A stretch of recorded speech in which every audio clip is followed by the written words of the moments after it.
Donc nous ici, on a planté en haie fruitière, c'est-à-dire que on a orienté nos lignes nord-sud. Donc là, vous, votre parcelle, elle s'y prête plutôt bien.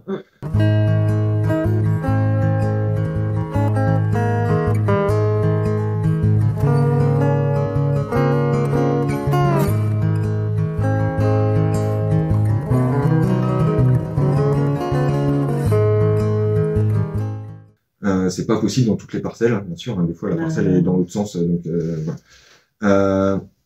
Et l'idée, en fait, c'est donc d'implanter les arbres fruitiers principaux en ligne. Ouais. Comme ça, bah, pour l'entretien, surtout que je pense que ton compagnon, il a un tracteur avec un broyeur.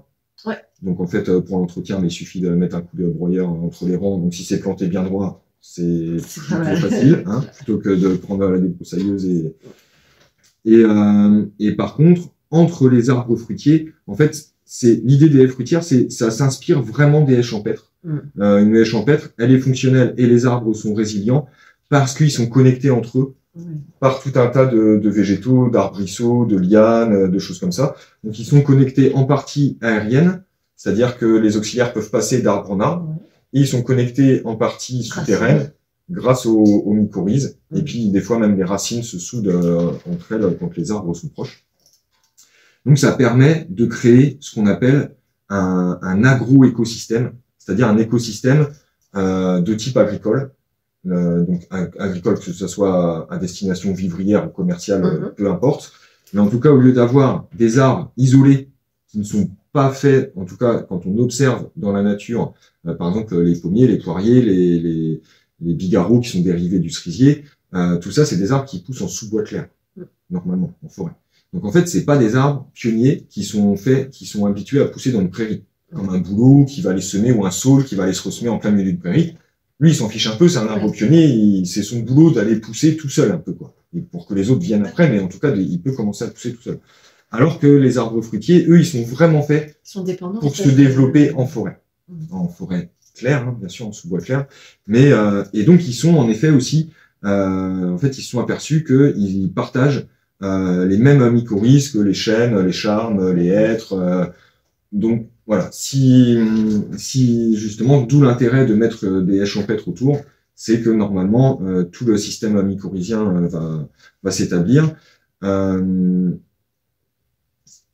Donc, si on rejoint les arbres fruitiers entre eux avec justement des petits fruits, de la vigne, donc des amélanchiers, des choses comme ça, on peut même, bon là, si vous faites des trognes sur les côtés, il n'y aura peut-être pas besoin, mais nous, par exemple, dans une de nos parcelles, entre deux arbres fruitiers, on a mis, enfin, pas qu'entre deux, on a planté une 60aine de cépages de vignes, on en a mis un peu partout, mais les vignes, on les a plantées, en fait, entre deux fruitiers, à peu près à mi-distance, et on a planté avec un érable champêtre, qu'on va mener en trogne aussi.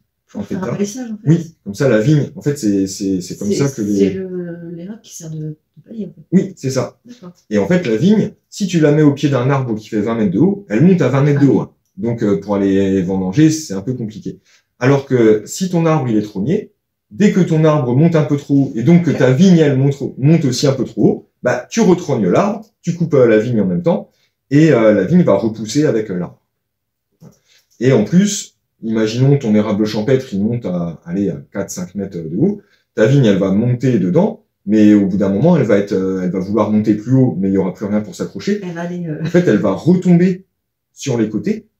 Et ça va te faire un espèce de dôme de vigne autour de ton érable champêtre où les grappes seront accessibles. Voilà. Donc ça, c'est ce qu'on appelle la culture de la vigne, comme ça, c'est ce qu'on appelle la culture en hautain. Ça a été pratiqué pendant des milliers d'années parce que c'est comme ça que les Romains ont amené la culture de la vigne en Gaule à l'époque.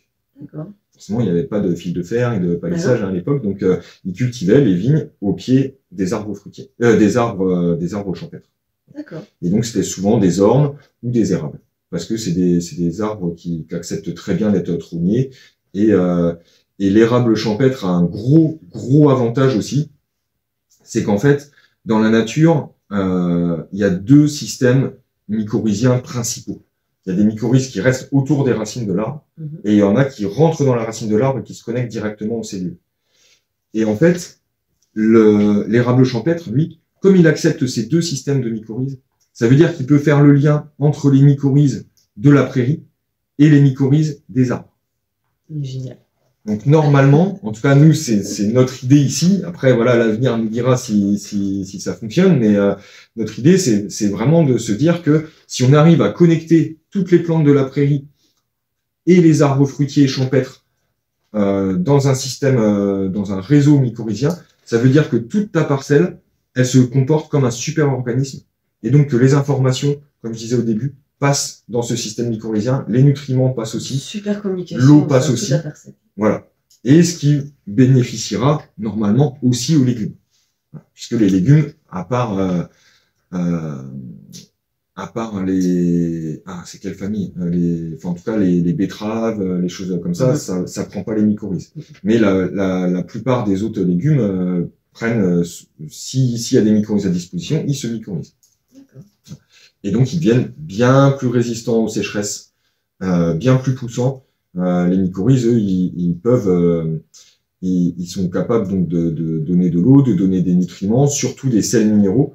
Les champignons mycorhiziens, ils sont capables d'aller liquéfier la roche-mère en dessous, très profond, et de faire remonter les minéraux, notamment la potasse, par exemple. Donc la potasse, qui sert pour la floraison et surtout la fructification.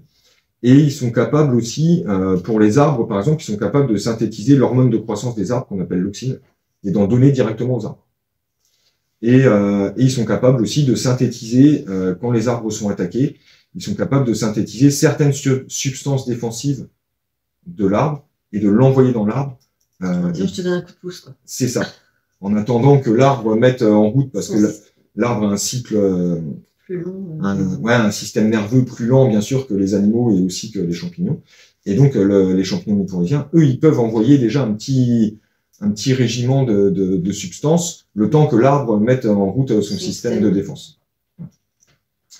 Donc, tout ça, ça fait que normalement, plus tu diversifies et plus tu essayes de connecter les différentes parties de ta parcelle entre elles, plus tu arrives vers un super organisme qui ressemble à ce qui pourrait se faire naturellement. Sauf que ça garde une productivité pour l'humain, bien sûr, et même une productivité normalement plus élevée que s'il n'y avait pas toutes ces connexions.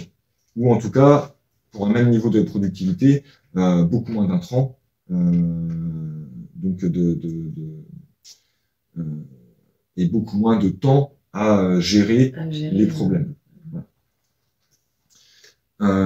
Puisque les champignons mycorhiziens participent aussi au fait que ton sol il soit vivant, et des plantes qui poussent dans un sol vivant, en fait, elles ont beaucoup moins de maladies.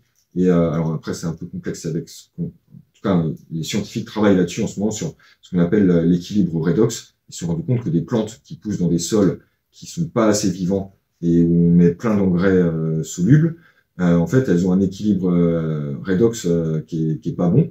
C'est quoi le redox? Ça correspond au pH de la plante, quoi, si tu veux. D'accord. C'est entre la réduction et l'oxydation.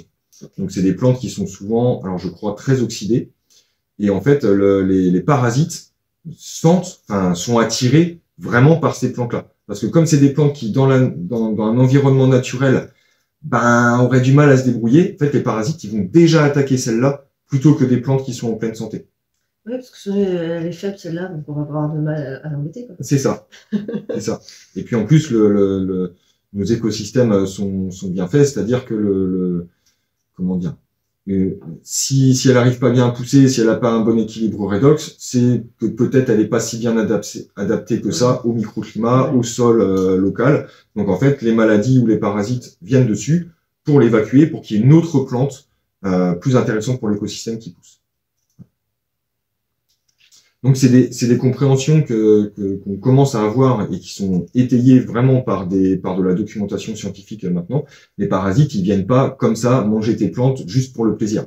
En général, c'est pratiquement, là, alors il y en a qui ont un peu du mal à accepter ça, mais c'est presque les plantes qui les appellent. Donc le fait, voilà, d'avoir vraiment d'essayer de connecter bien tout l'ensemble de ton système.